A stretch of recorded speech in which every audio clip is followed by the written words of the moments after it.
All right, everyone, welcome back into another props video. Going to be touching on the top prop bets for round one of the RBC Heritage. We are getting some decent edges right now, and I wanted to call those out to you guys. So looking at right now, just based off of the PrizePicks board and just sorting by the discrepancies, we are getting some pretty major discrepancies for the strokes props. So those are going to be the ones I want to concentrate on the most because, like we saw last week and we've seen several times thus far this season, these are the biggest edges that we get in golf because we are more betting on how the course is going to play.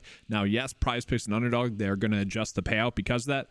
But at the same time, like, who cares? We are still getting an edge by betting on how the course is going to play. Now, this first one with Corey Connors, this really should not be happening. I want to point that out. But I also do want to point out that we are going to see that Underdog is really seemingly valuing a lot of the strokes prop too low. And I did take a peek at DraftKings Sportsbook.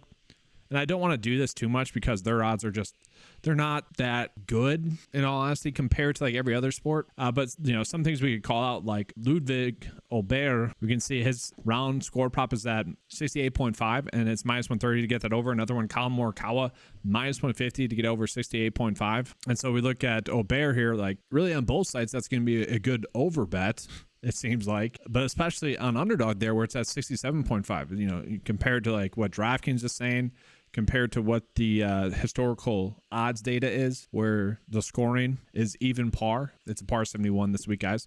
So 71, that's even par. Now, yes, you would expect some of these better golfers in the field to be able to shoot around 2 under par, sure.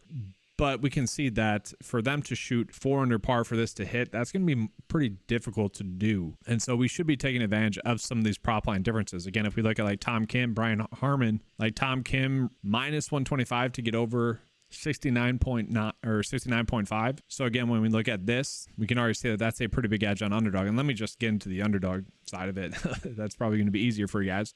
Now with these, I'm definitely going to be betting them both ways, trying to hit that middle like we did, you know, in round 3 of the Masters. But at the same time, we can clearly see that Underdog is definitely just overvaluing how easy this course is most likely going to play in round 1. At the same time, maybe they're right. Maybe there's going to be easy pin positions, easy tee locations, and because of that, maybe Underdog is more right. So I don't want to go too crazy with that.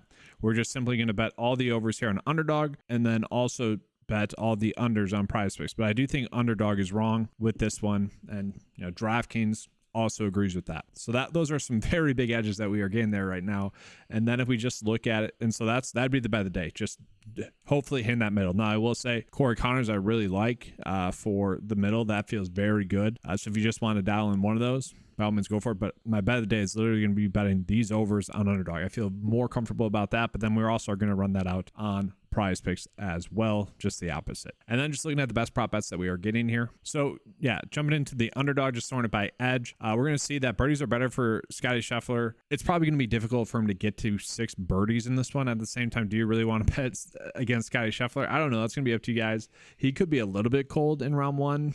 It's difficult to tell, but we're going to see, because Underdog is kind of, I don't want to say they're not properly valuing how this course is going to play, because I mean, we only have like 2-3 good bets, I guess, on paper, you know, over 54% edge. But at the same time, it does seem like they're not properly valuing how the course is going to play. If you want to bet Sam Burns for under his fantasy score, he's been someone that's been struggling. Maybe you want to bet those 4 stroke props where we are seeing that current prop line difference, and you want to toss in Sam Burns in there to make it a 5 slip insured slip.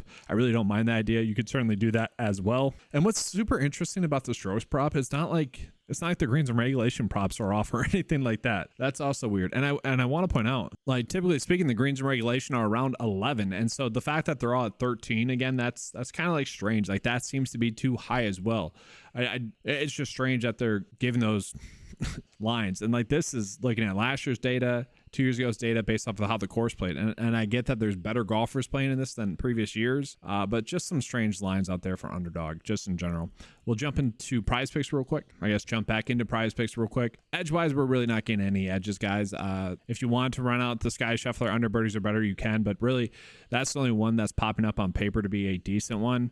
Justin Thomas for under 5 birdies or better, I probably would agree with that. It's going to be tough to imagine him getting to 6 birdies or better. You know, typically speaking, this is a tournament in which you're only getting about 4.5 birdies per round. Now, if your game's on, you could usually go for like 8 birdies deep. Like that can happen.